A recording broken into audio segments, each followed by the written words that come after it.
Hey everyone, thank you so much for tuning in to Hard Wig Soft Life, the podcast. I want to let you know that this podcast is brought to you by Black Stock Footage. Black Stock Footage is a stock video platform and production agency that's all about real, intentional Black representation. If you're a creator or brand looking for visuals that actually reflect our people, our energy, and our stories, this is it. They've got a beautiful library of high quality clips, and they're building something that really centers us. Use my code SOFTLIFE10 for 10% off a year subscription. And big thanks to Black Stock Footage for supporting Hard Wig Soft Life and showing love to creators like me.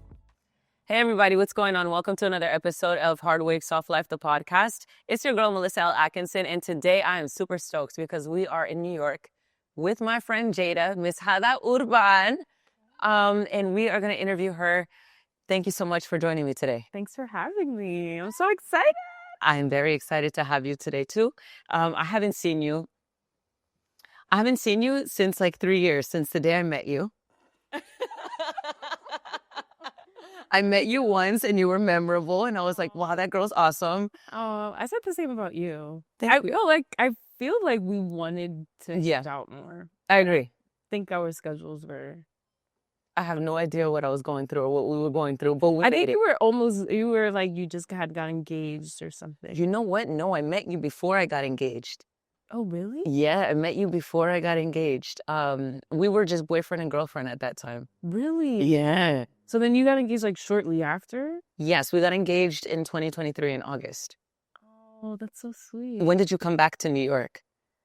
I came back June of 2023? Yeah. Sounds about right. Yeah. I met you that makes sense. Yeah, I met you right before. Yeah, that makes a lot of sense. Okay, now that we got our timelines down. So it wasn't that long. No, it wasn't. Okay, so that makes sense. 'Cause I'm like, damn, like, maybe she don't want to hang out. No, I feel like once work calls, it's like, I'm like ghost. Do you get more work, I'm assuming, from here in New York than you did in Tampa? Oh, 100%. Okay. I feel like Tampa's now catching up.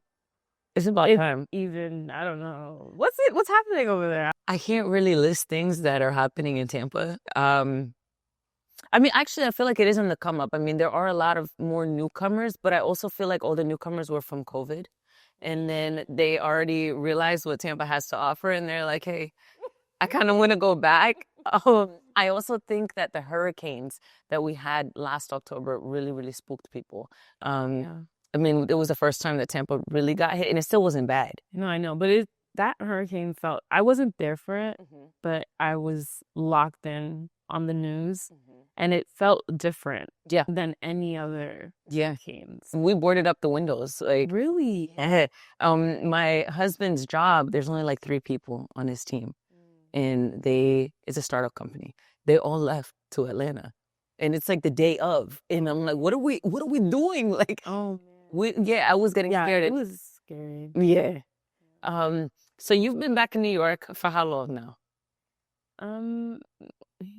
I feel like I'm a snowbird. Okay. For real. Because like once it starts getting cold here, I'm like, I'm going back. But I've consistently probably been here for like 3 years now. Nice. Since the last time I've seen you, I've seen that you've done some like really cool stuff with your work. First of all, for the people, let them know what you do before I jump into that. I do a lot of literally anything. If the price is right, I am there. She said, I'm multifaceted. We love that for you. Yeah, I do a lot of assistant work. Okay. A lot of production stuff. Okay. I've worked on All-Star Weekend, Tony Awards, like so many reality shows. I can't even begin to name them. I think Owning Manhattan was one of them. Owning Manhattan is the main one that I have been on from the beginning till now. We're in season 2. Well, we just finished filming season 2. Okay. But yeah, Owning Manhattan was so much fun. It's a luxury real estate show. So I got to go into like the most expensive apartments in New York City. Yeah. Like I got the ends of all of it, and I don't know, it really just changed my perspective on just life and money and people are making deals over the phone. Like, yeah, I'll take it. It's like $7.7 million. That's nothing. It's fine. And then I'm here like changing lenses and like getting 7 coffees and like, just working, hustling. Right. And I don't know, anything is possible. That's just, I'm in those environments from a different perspective, but I'm still like learning and wanting to grow for myself too. So I like maximize my time For sure. at work, like 100%. So I heard that. I feel like like, it's kind of like being on the other side of something, right? So when I first became a realtor, I thought it was insane how people can just decide to buy $1 million home. And it's like, yeah, I like it. Like the carpet's pretty. And it's right up the deal. Yeah, just do it. And for me, someone that's very unfamiliar with, just, it was crazy to me. But then I look at it and I'm like, wait a minute, if I'm right here, it means it's not impossible. And it also makes it feel like life is bigger than what we were taught. I want to like piggyback on. Yeah, no, go ahead. I feel like the relationship with money doesn't have to be negative or like scarce mentality. Like, I don't know, just seeing how they handle those things. Obviously it's a reality show too, so some of it is like a little patterned and stuff, right? But for the most part, just being in that real estate like mindset, it's important to not put fear behind finances as much as it is very scary, but like money flows, it's abundant, you're good. It's gonna come back. Right. Anyway, so. I like that you said that though, like, and I think it is also, it can be a cultural thing. It is. Right? It is definitely a cultural thing. When I first met my husband, I couldn't understand his relationship with money because that's not how we're raised to learn how to make do with what we have. If you take care of your things. Yeah. You'll have certain things for 5 years and you're like, it's great. And it's just falling apart. Yeah. Like, it works perfectly fine. Don't touch my thing. I don't need a new one. But no, like, I think it's, I mean, and obviously Ryan is a white man and I'm like, no, you can't go buy another one. We cannot. And he would tell me, Melissa, that's a scarcity mindset. You can't get more if you are trying to hold on to everything. And in the beginning, I didn't understand that. I was like, I don't get it. Like, no, you have everything because you're holding on to it. But eventually, like, I started to realize, like, no, if you really just think in abundance, you just feel lighter too. So it's a good feeling. It is. I also feel safe. You have to feel safe too. That's true. That's true. If you don't feel safe, it's like impossible to like want to have that mindset. What does security look like for you or feel like for you?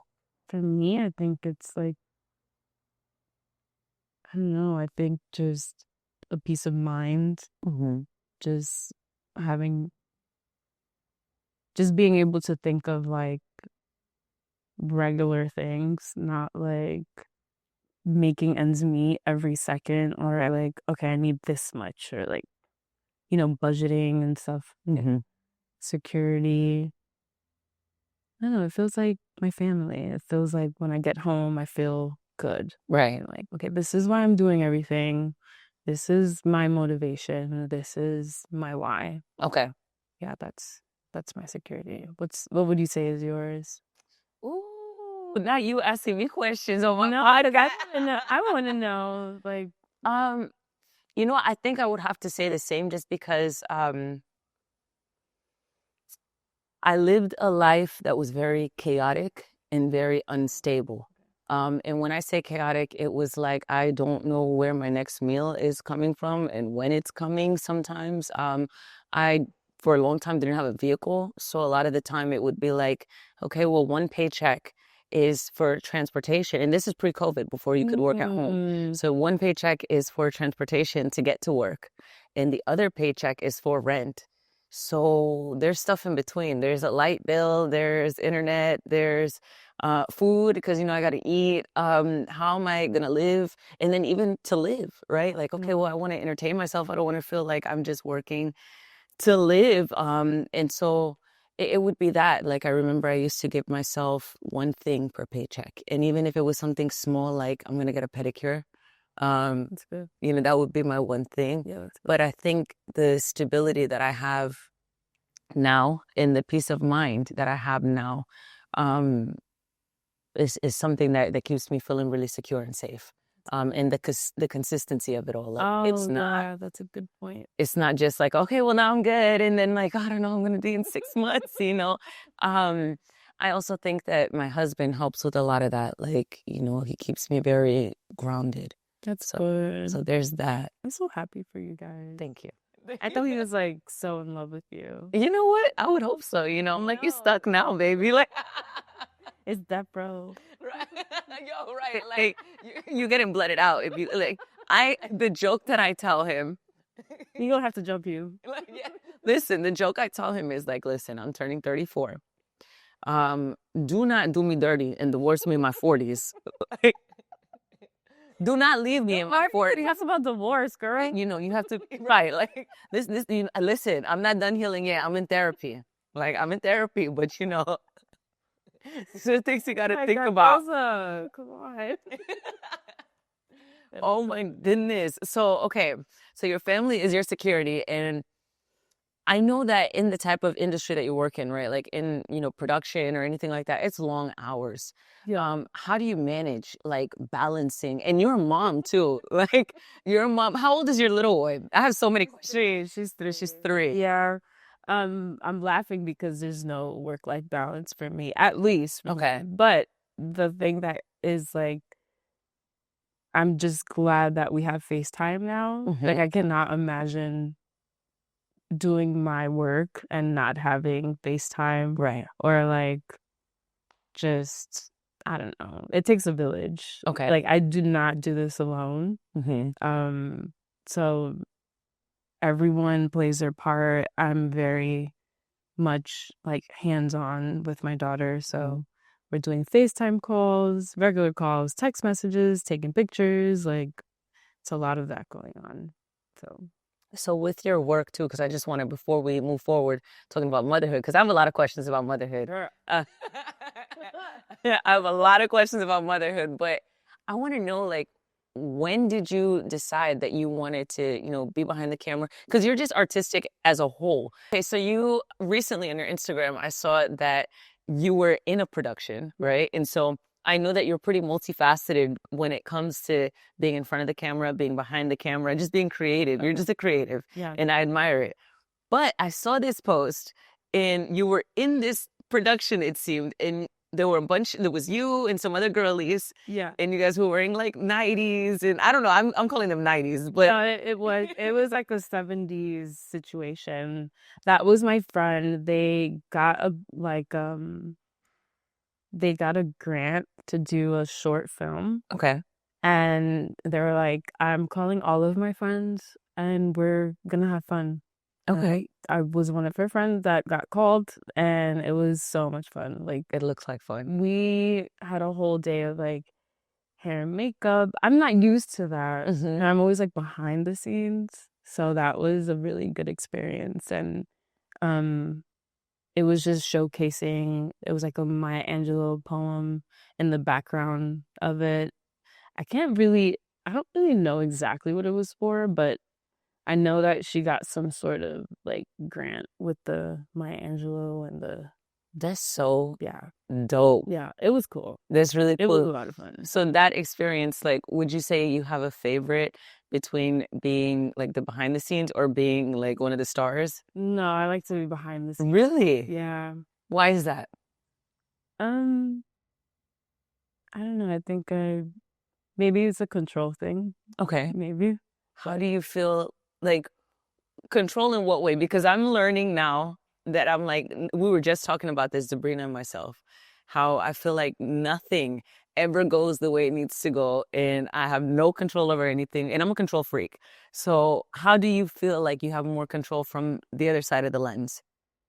Well, I like to think I'm very like, if I have a vision towards something, I really want to execute it, and nothing is gonna, like, if it doesn't make sense to everyone, I don't even, It doesn't like, matter. it doesn't matter. Like, I need to get this off. Like, I need to get it off right now. I admire that Yeah. because I'm the opposite. So if I have an idea and I'm like, oh, I want to execute this, I want to show someone, and I think there are other reasons for that, but I'll bring it up, and if no one gets it, I'm very much like, oh, you know what? I think I'm good. So I actually admire that. It's fearless. No, like, I don't know, it's just something inside of me that I feel like it'll just bother me. Okay. Like, if I don't do it. It's like an itch. Yeah, it is. Okay. Like an itch. Yeah. So I admire the fearlessness that you have. Like, I think I feel like we were talking about earlier how you downplay some stuff, and you shouldn't. Like, I'm obsessed with what you do. Really? Okay. Yes. I think it's amazing that your mom, your full-time partner is someone you are, working. This is your business, even though you're freelancing, like that is a business. Yeah. You work long hours. You're in places that other people like couldn't even dream about or fathom. Yeah. So yeah, I have to give you your flowers. Thank you. Yes, sit in that, revel in it. Just know. Yeah, I'm taking it. I'm receiving it, and I'm thankful. Yeah. Do you have like I know you've done some big projects, but do you have anything that's like your favorite? My favorite. Not yet. I haven't done my favorite yet. No? What would be your dream Yeah, project? Yeah. There's a man called Henry Louis Jr. or Gates. Henry Louis Gates. Okay. Who is that? Jr. And I'm getting his name wrong again.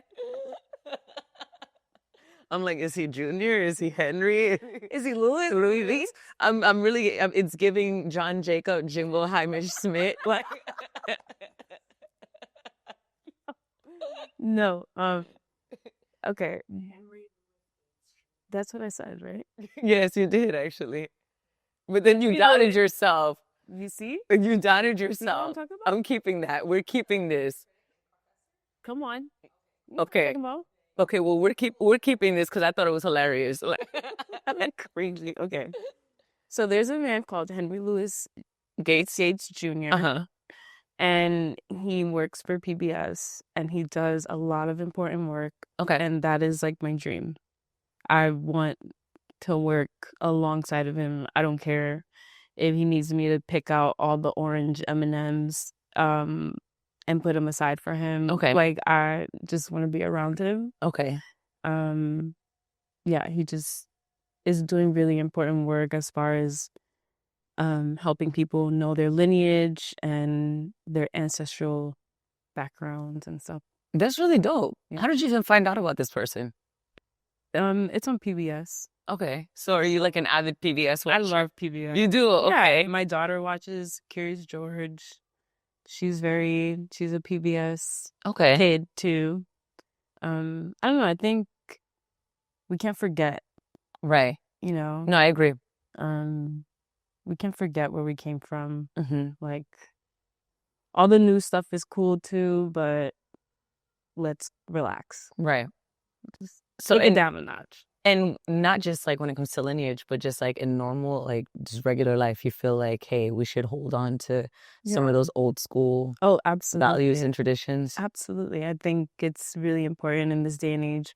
Everyone is moving fast. Like, I'm very much so taking it back to basics, girl. Mm-hmm. Like, if I feel out of whack or like something's not going right, I'm taking it back to basics. Like, we're going to square one, and I'm taking out the blueprint.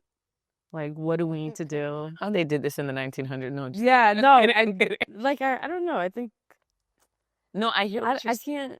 It's like weird. I feel like I'm in a matrix. Like, I want to be a part of the new school, but I'm also like, what about the old school? Like, are we all just forgetting what's happening? Right. Right. I feel that though. Like, I feel like it's kind of like when people say you have to pay attention to your history or else history like repeats itself. Yeah. There's that.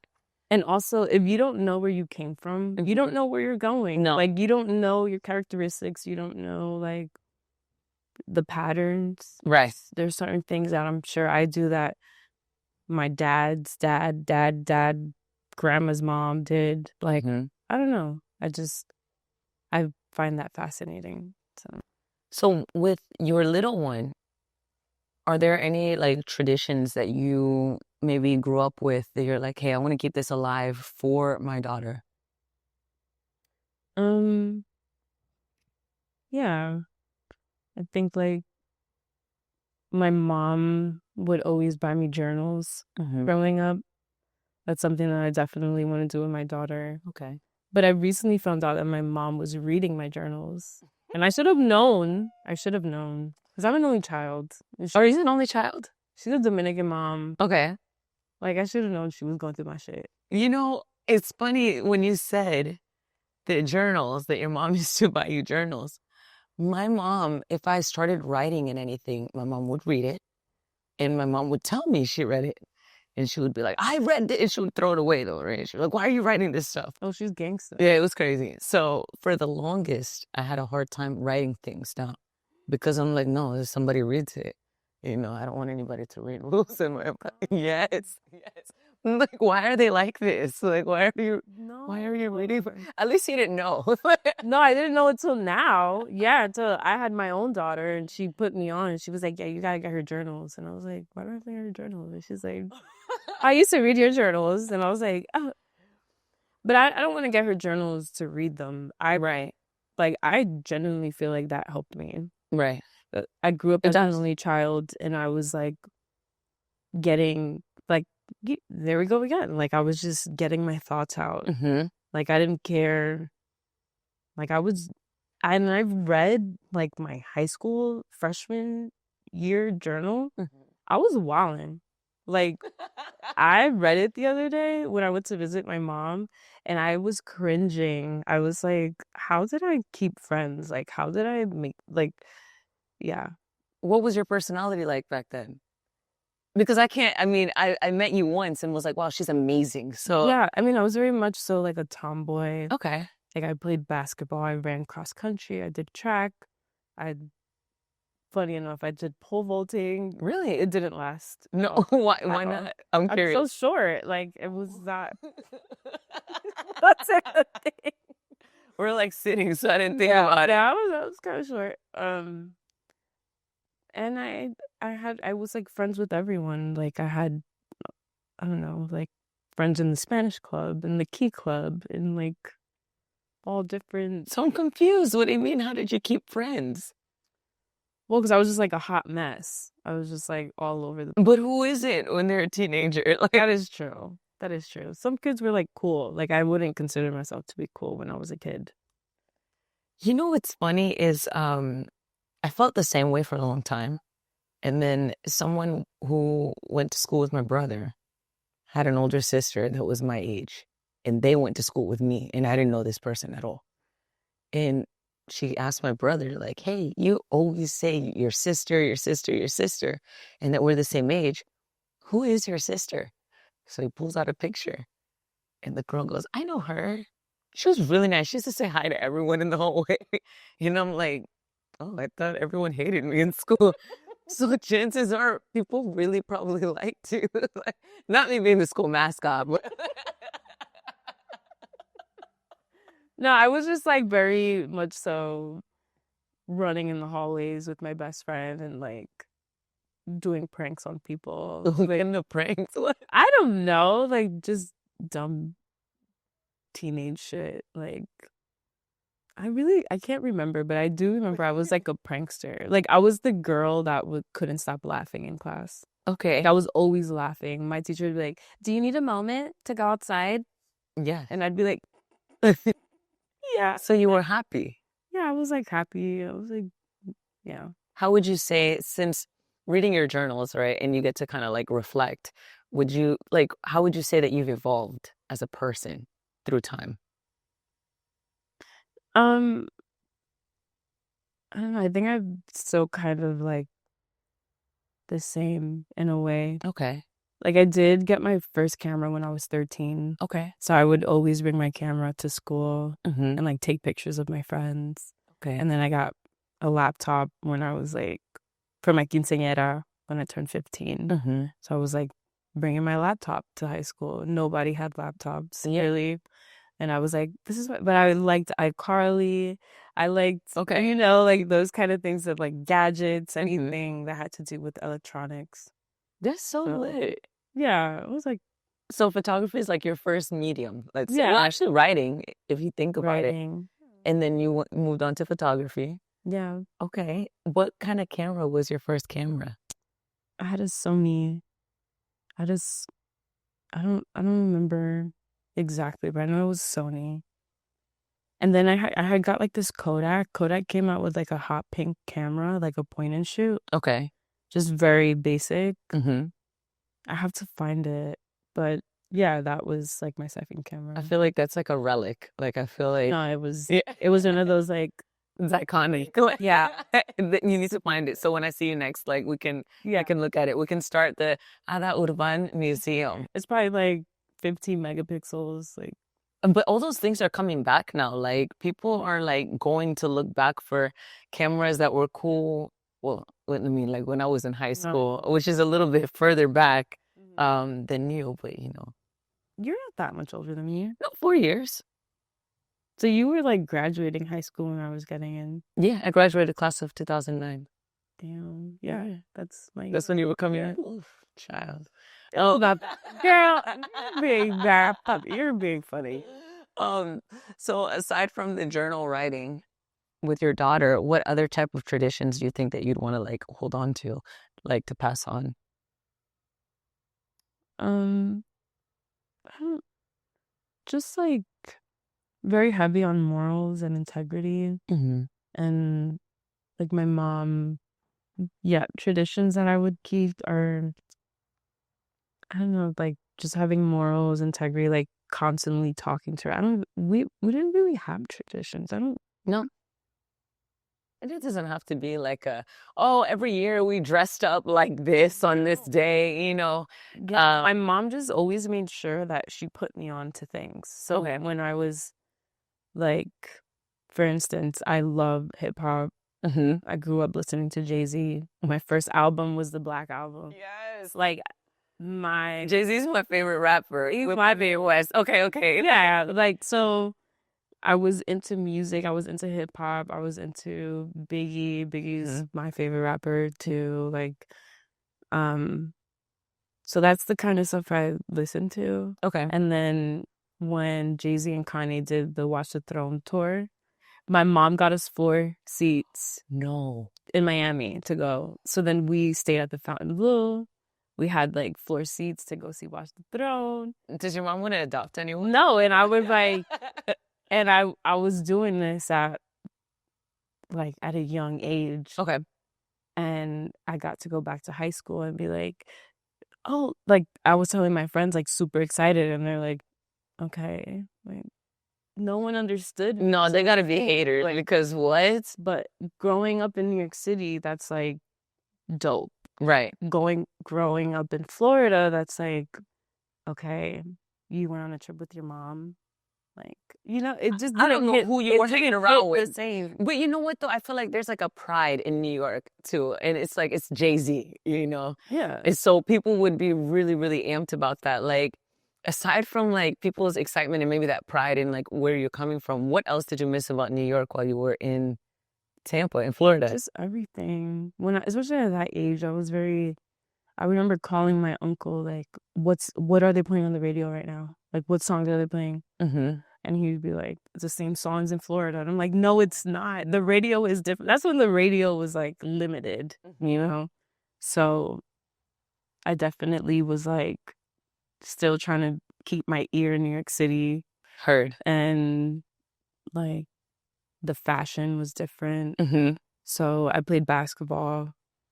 I remember like coming to New York, and my uncle would take me like shoe shopping. I would go to Florida with like brand new sneakers, And everybody be like, "Where'd you get those?" I was like, "I was in New York. Like, I got these in New York. Like, they don't have these here." She said I was on tour. You know what I'm saying? So like, just things like that. I get that from the other side. So I moved from New York when I was 5. All of my cousins are from New York, from different boroughs. Not even that. I'm not even from a borough. So they would tell people I was from Canada. What do you mean? I was born in Nyack, New York, and I lived in Spring Valley. So, girl, you from New York State? They would be like, "Oh, she's from Canada." So they would come home and it's crazy. Yo, Canada is diabolical. Like, so when I would come visit, people would be like, "Oh, you're the cousin from Canada," and I'm like, "Stop telling people I'm from Canada. I'm not from Canada." But they would come to Tampa every summer, and they would like come with, and I moved in '96 to Tampa, so I was 5. So they would come. Damn, I was born 95. Girl, that's what you see. But they would come every summer, and as we're getting older, right, in our like teen years, like preteen, back then it was the CDs. So they would come with different like burned CDs and stuff. And they would play, LimeWire. This is even before LimeWire days. It's like it was starting, right? So it would come with the CDs, and I would listen to them when I would be like, or the bootleg CDs, and I'm like, I never heard of this. Because the mashup, the Hot 97. Yes. So music used to have to travel. Fashion used to have to travel. In New York, we get everything first.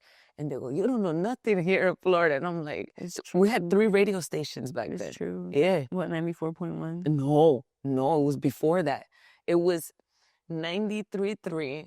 So anybody who's in Tampa, for the background, in the 90s, mid 90s to 2000, there were only 3 radio stations that were relevant when I first moved there. One radio station, it was 94.9, and it was like soft music. So they used to play like Delilah been on the air for years. Delilah's still on the air. I don't know I wouldn't know how old she is. We gotta Google her after this. But Delilah has been on the air forever. 93.3 was like the new cool one, and it was like, there was no hip hop.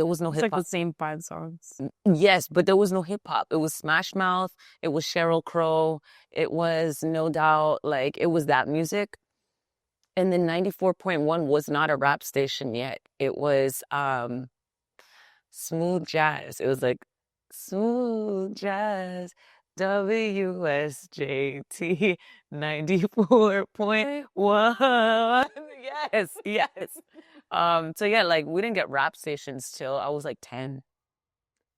That is crazy. Yeah, so like I would not know any of that. Like I'm listening to Britney Spears, and my cousins are coming back with like, yo, Florida is different. It was different.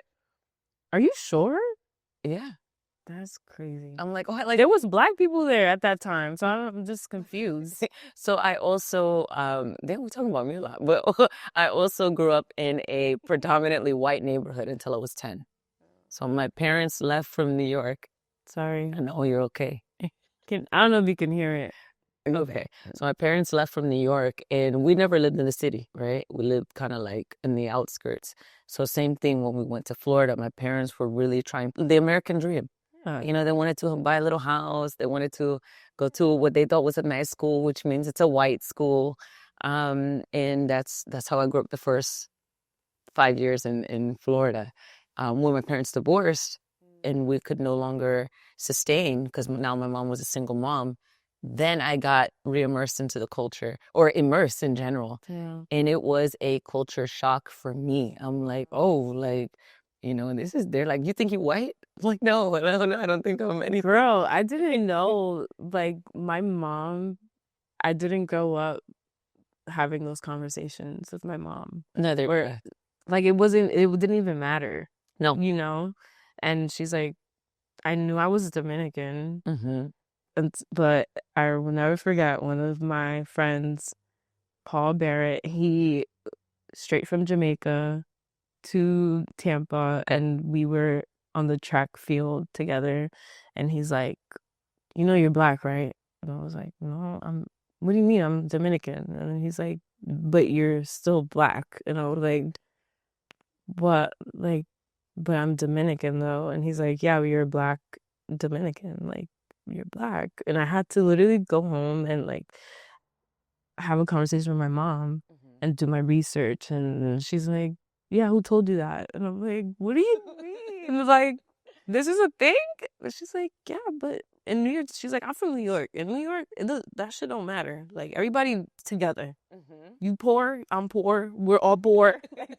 It's not like a race thing. I think it's more of a class thing. Yeah. So that's why we didn't really grow up talking about that kind of stuff, at least for me.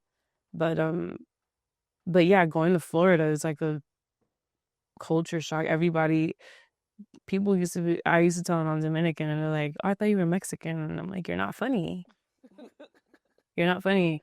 Because there's way more than just Mexicans or like Puerto Rican people but it's just with education and like wanting to know and not be ignorant. And It's true. But Florida is very much so like black, white, other. It's very segregated, I would say.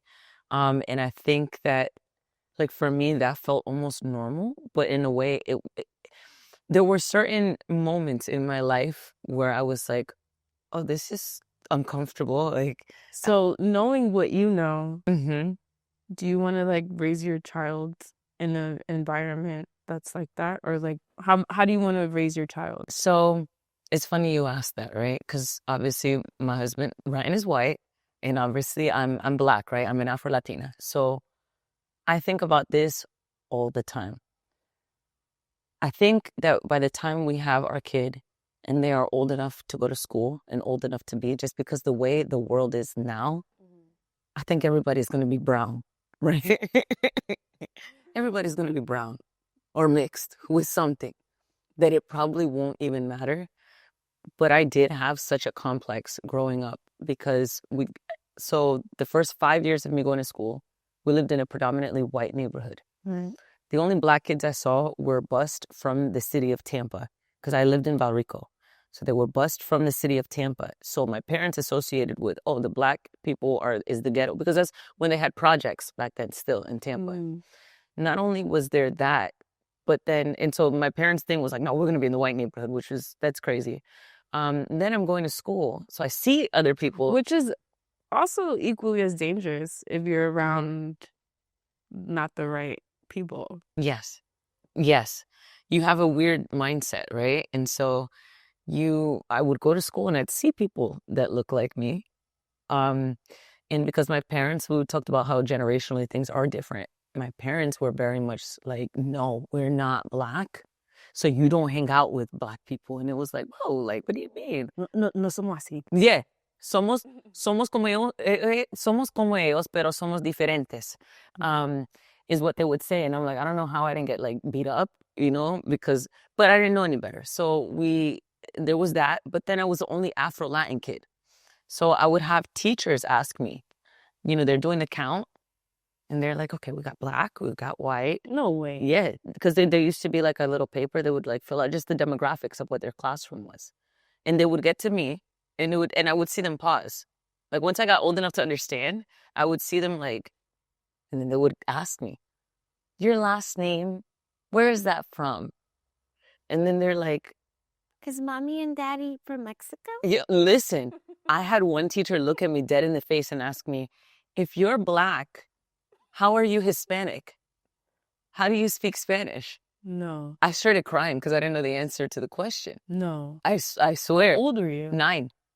I was like, Your 4th grade teacher asked you that? I was like, I don't know.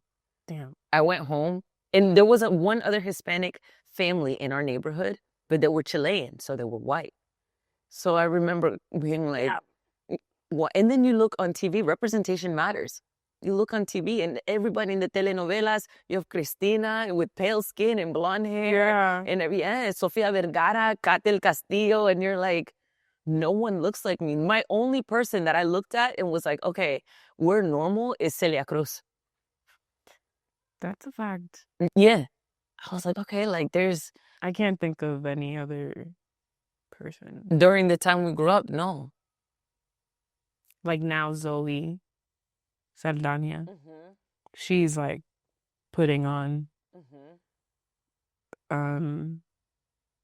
Yeah, that's like now. Yeah, and even though there were Afro-Latins in media, they were always forced to like kind of pick a side. Like they were just portrayed as just, like Americanized. Like they were never like, I think Alfonso Ribeiro. Yeah, there's Tatiana Ali. I believe she's Afro-Latin.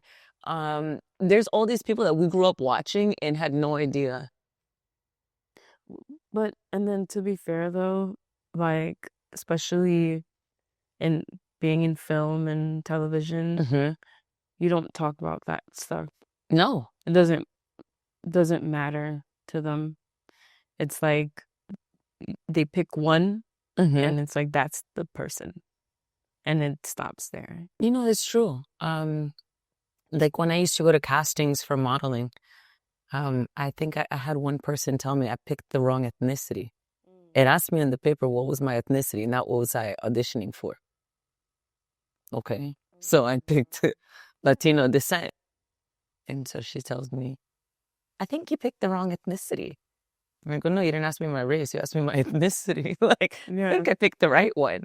And she goes, you don't look Hispanic. And I said, have you been to Honduras? No. Okay, well, everybody looks like me. So not everyone has a passport, I can see. Right. How has being an Afro-Latina woman shaped your career? Has it shaped your career in any way, or has it, shaped your mindset when it comes to the industry? That's a very controversial and sensitive topic, but I will say that it definitely, I know when I'm like the diversity hire. Okay. But it's not like, I'm like the personality / diversity hire. Okay. But it's not like, I don't feel a way, but I definitely make it known. Like one time I had walked into an office and it was like our last day of filming and I'm like, they're having a conversation about who they're gonna hire next time and stuff like that. And I was like, do you guys notice when there's only 3 Black people on set working? And Not you asked them that. Yeah. You did? Okay. Absolutely. I was on my last day. Yeah, I'm asking that. They weren't rehiring you? No, they were. Oh, okay. And they did. Okay. And they have. And I love y'all. But you know who you are. But like, those are the conversations that I'm having with people. And one of my managers was like, no, I never thought of it that way, but now I do. Thank you for pointing that out. Very nice. Like, yeah, I think it's important because you have people that really want to work and that really just want a shot or like an opportunity to, even if it's just to take the garbage out. Like they'll never have a chance to be back here or like, have certain conversations or like see how things are structured. I don't know. I think like advocating is very important, but definitely you just have to like choose. You can't do it all the time. Right. Because although some people would argue with me and say that you can, but me, I have another mouth to feed. So I definitely like, what is the saying? Pick your battles to win the war. Yes. So that's just how I look at it. And I just keep my head down and I work because I know when I get to where I want to be, that is going to be like my real opportunity to actually make a difference and like slowly but surely put people on that, look like me and want a shot or like an opportunity to do what I've done. So I don't know. I know having hard conversations is very like nerve-wracking, but you need to advocate for yourself. And I'm noticing that now as an adult. Before, like, I wouldn't say anything. I would let anything slide just to be there, just to get paid or just to do the thing. And they're like, oh, she's good. We don't have to worry about her. But now, like, having a daughter has really like change my mindset on that whole mentality, because I can't tell her to do something and I'm not doing it. So I'm very much so like, if something doesn't sit right with me, or if I feel uncomfortable, like I'm definitely advocating for myself. I'm definitely like, hey, so you can't have me past this hour because I actually have to go home. Right. And like, I don't bring my work home with me. Good for you. I leave it there, because when I get home, I don't shut off. Like, I just keep on going. I like have to give my daughter a bath. I gotta get things in order for the next day. Like, we just gotta keep going, you know? So, yeah, I don't know if that answered the question, but that's just how I feel about work and having those kind of, like, that mentality towards it. I agree with you. I agree with you on you have to pick and choose your battles, because if you fight in every battle, you're not going to make it to a place where you can change the whole outcome of everything. Really, yeah, and people notice that too. You have to be strategic. Yeah, and people don't like to feel uncomfortable, and I don't know. I know I don't, but and then other people also look for things like that. They want a response. You know? Yeah, yeah. I mean, I worked in HR for close to a decade, and yeah, and when I first started, I was first of all the youngest. Then I was the only one of color. I was the only Hispanic person. And I would know, like, okay, they had to fill a quota, and I'm literally part of 3 marginalized groups, so it works. But check all the I checked every single box. You did good this quarter. But I got to a point where I was able to work up in my career, where I started as a clerk, and I ended up being a generalist. So you know what that means is now I'm running the background checks. Now I have a say-so in who we hire. That's good. On top of that, like, because I do have a criminal background, right? I would say You do? I do. Yeah, it's one of the main points in this show. I'm a felon. When I still was working in human resources, even as a felon, mind you, I'm doing people's background checks, but I would advocate for other people, because sometimes those people would just want to turn a new leaf. And if it's something they did like X amount of years ago and they never got in trouble again, then yeah, you should treat it case by case. Because you don't know, like, you don't know how they're struggling. Mind you, I'm going into work, I'm struggling. Like, you know, no one knows that I'm struggling. So there's that. But when you mentioned something, like you said that you work and then you're off work and then you just keep going and you're in mommy mode.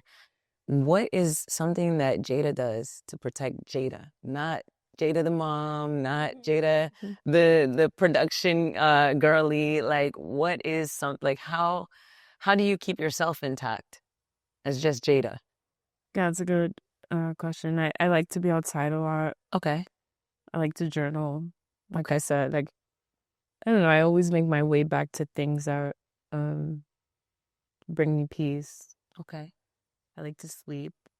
Sleep is essential. I sleep a lot. Yeah, my friends always have a joke, like, when it comes to my phone, I'm terrible with my phone. Okay. Like, my phone is either dead, I lost it, I can't find it. Like, I'm very low maintenance. Okay. Kind of friend. I don't take things personal. Okay. Like, that's the best way to be, honestly. Like, I think it's weird when people, I'm a low maintenance friend too. Girl, I don't even want to get it. That's a whole different. I'm like, weird. You don't have a boyfriend? I always say, I'm like, you're not my man. Like, Girl. We don't got to talk every day. No, we don't. I have a best friend who's a low maintenance friend.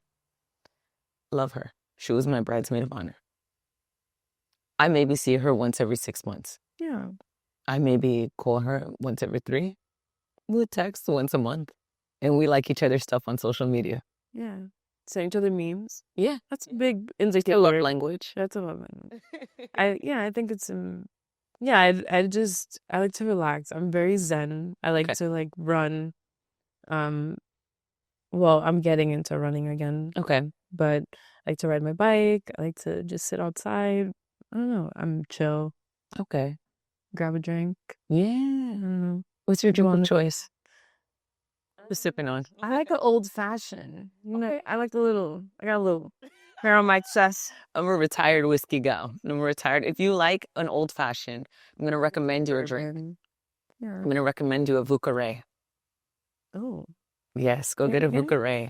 Vucare. is that French? It is French. Mm. It's Vuc- New Orleans, like French.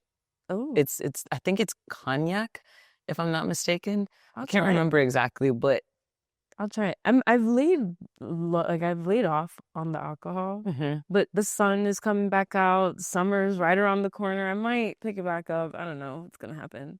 I could do a lychee martini too. That's super. you know, yeah, like I like the duality here. It's like, Yeah. okay, I can be sweet, It but I depends also who I'm with too. okay. If I'm with like my cousins, yeah, I'm going straight tequila. Oh, Like no, ma'am.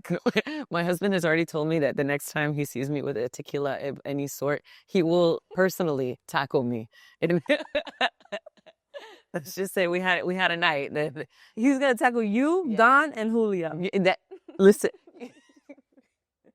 Not me, Don and Julio. Like, yes, girl. It's like, no, never again. How would you say that your friends describe you versus your work, like your fellow No, coworkers? that's one thing. I don't code switch. I'm like, You're you. yeah, Okay. 100%. Okay. I'm I respect it. I like very it. funny, dancing.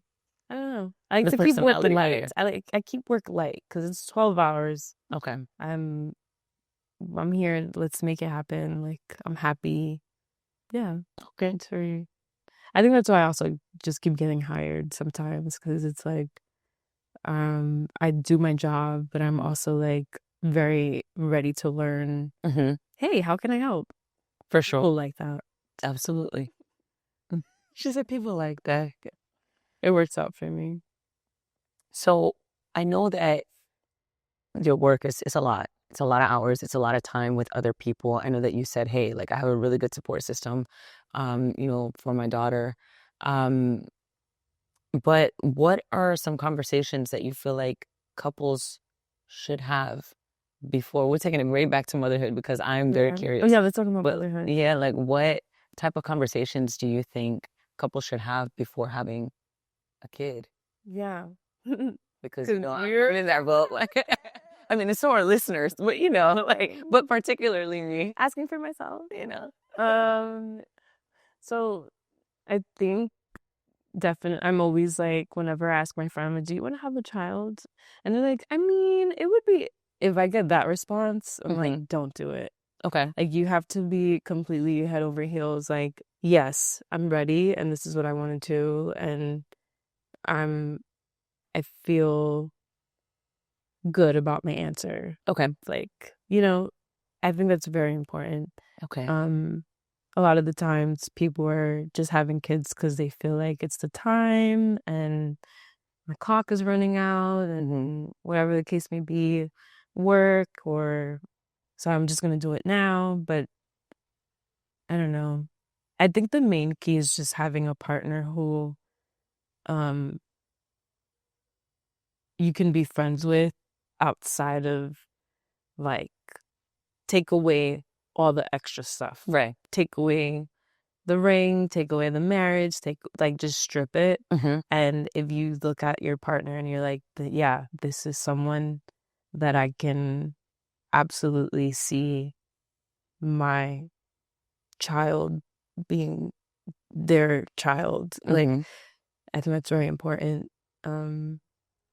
So I don't know. And it's very hard to tell because you never know what someone is going to be like as a parent if they haven't been one. Yeah, you might get someone who's like, so yeah, let's do it. And then it happens and they're like shut down completely and they don't think it's for them, or someone who's like, I don't know. And then all of a sudden they have a kid and they're like making all the appointments and they're like, I'm ready and making a lunch box. Like they've risen to the occasion. Yeah, exactly. So it's just a very, it's subjective. It's like, it's very subjective. Okay. Everyone has a different standard, Yeah. For me, I think it was just seeing my partner as a friend first. Him and I were friends first, and like I think we just really loved each other so much. We just wanted to have something together forever.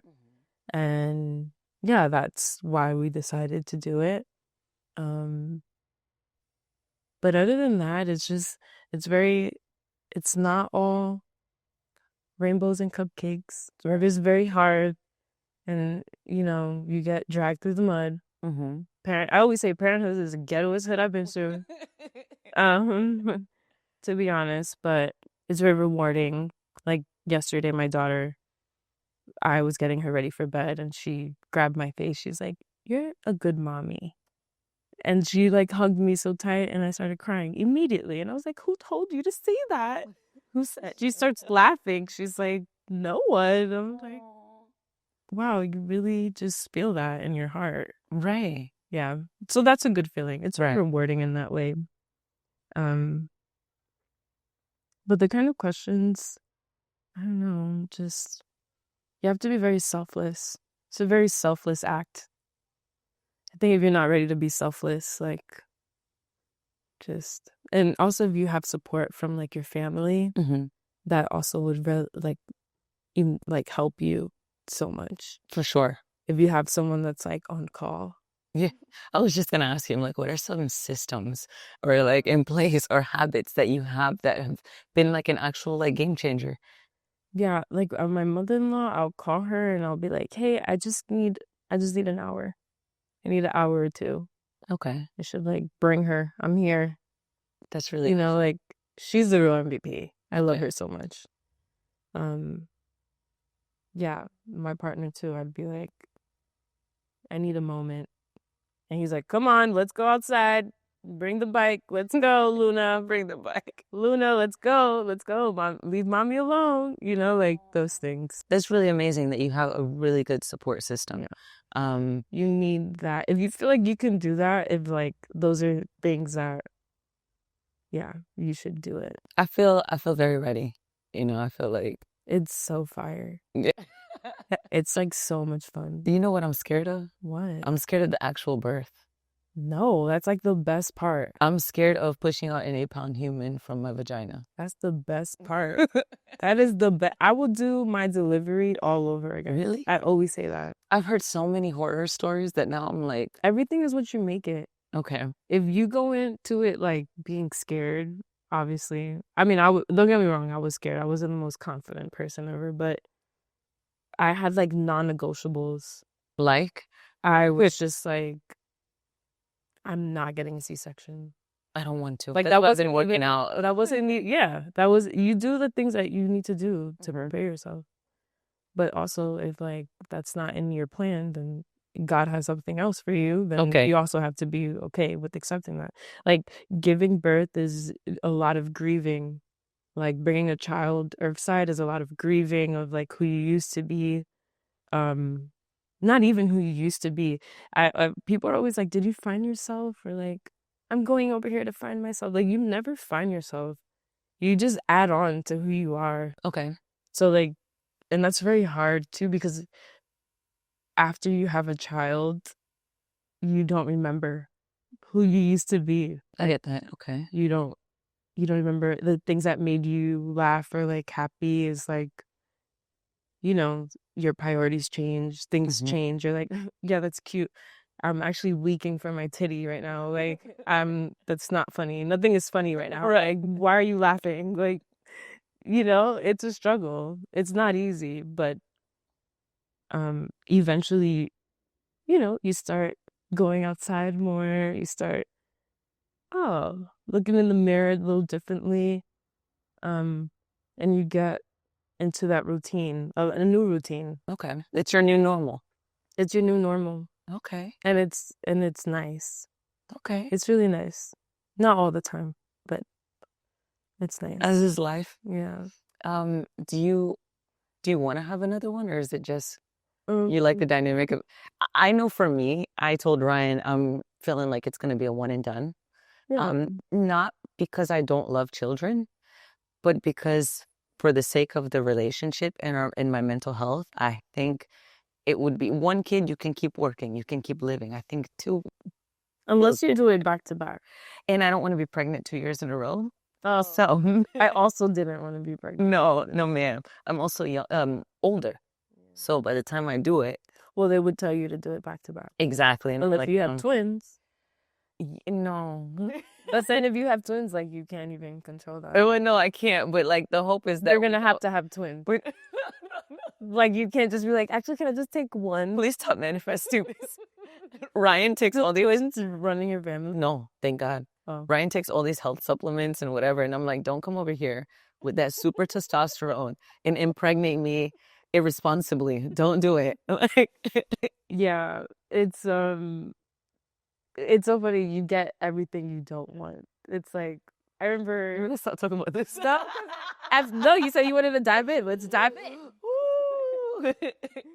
No, right. That's when there's no cards. I was like, I don't want to have a Capricorn child. That's exactly what I got. Was a Capricorn child. It's so funny. It's just like dumb things, you know. I was like, you're silly when you're pregnant.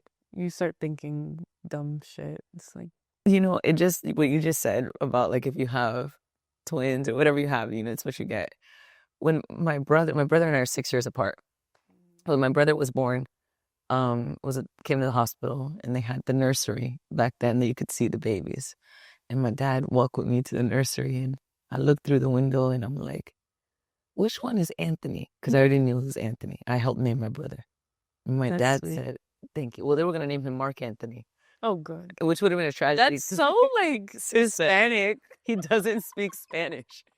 He doesn't speak Spanish at all. It would have been a tragedy. Yo. So I was like, where's Anthony? And my dad, I'm looking at all the babies, and I see this one baby, like, big baby, like a ball of a baby. Yeah. And he is crying hysterically, and his face is red, and he's like balled up fists. Yeah. And my dad goes, hey, Melly, that is your brother. And I go, can we exchange him?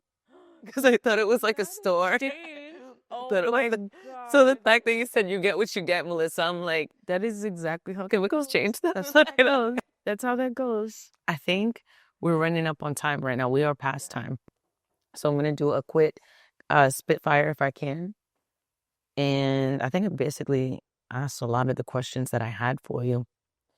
So yeah, I'm going to just ask you.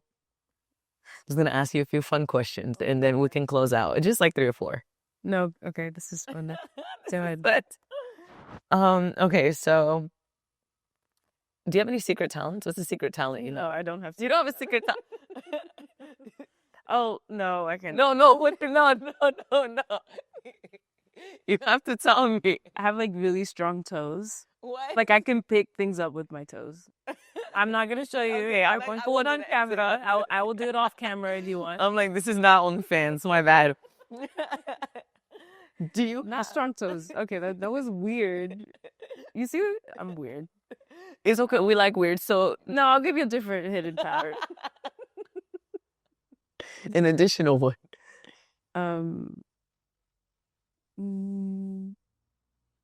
Actually, that's really it. That's it. Yeah, that's it. I gotta see this lessons. No. When like if you have like 0 time, but you're like, okay, I'm just gonna have a meal. What's your go-to meal? Like cereal, Cereal? What kind of cereal? Fruity Pebbles. Okay. I like Fruity Pebbles. The nostalgia. I eat Fruity Pebbles.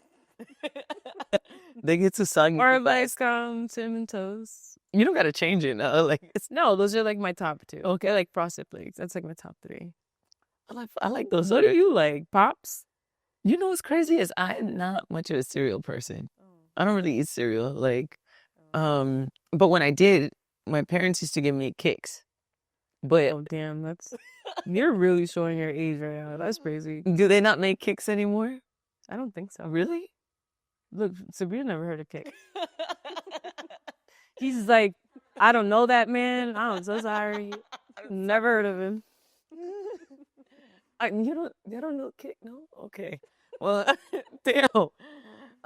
Okay, this is about you. This is not about me. And what's a must-have mom item that you have? Like you need to have it. Like snacks. Snack. Moms have snacks. Okay. Do you ever eat your daughter's snacks, or is All it the your own time. snacks? All the time. I ask her so many times before I eat it. I'm like, do you want this? Are you sure you don't want this? Or you don't want it? Okay. I'm gonna have it. Yeah. And I eat it. Just always have snacks. Always have like apple juice, water. Sounds easy enough. I carry that for He's a myself. toddler now, so yeah, it's very easier Okay. to manage, like controlling them. Any other ones? No, I don't have any more spitfire questions for you. You actually answered one of them earlier. Oh, what was it? It was kind of like your go-to like decompression thing that you do, but you told me, hey, I like to be in nature and the bikes and Or like just by myself. Yeah. just by yourself. I feel that though. Like, But that's not good sometimes. I think it's a good balance to have. You don't want to be too by yourself, but you also don't want to be around people all the time, because then that means you're not at peace with yourself. So it's kind of like, yeah, like, I think it's weird when, like, I'm very extroverted, but even in my extroversion, You would consider yourself extrovert? I think I'm an introverted extrovert. Okay. I think I one day learned how to be extroverted and just was like, okay, Never this is it. stopped. Yeah. You're like, I like it here. But my battery does die. Run out. And I'm like, I gotta go home. I don't want to talk to nobody. Oh no, my head starts hurting. I'm like, what the fuck is happening? Like the air just changes and you're like, oh, and you just snap out of it. And you're like, no, that's me. I have a friend like that. We'll be mid-event, mid-conversation with someone, and I can see it. She just Oh yeah, that's one thing. blocks out. I'm showing my emotions. And I'm like, I know. I go, oh, I'm not gonna say her name. I almost said her name, but I'll look at her and be like, hey, we're gonna head out. And it was so nice to see all of you guys. Because if you stay any longer, you don't know where that combo is going. She tells me, she goes, oh, thank God, I really wasn't feeling it no more. And I'm like, it's okay, I saw it. But Jada, we're running on time here. Yeah. I had a great time. I had a great time too. This was funny. We need to hang out more. I need to see that toe trick. And with that, I'm going to close out. I got to see it. That's all you got out of the interview was a toe pic. That's crazy. It's my favorite right now. So we are going to have you look into this camera right here. Hey guys, I'm Jada Urban. Thank you so much for tuning in and listening to us catch up. I had a great time.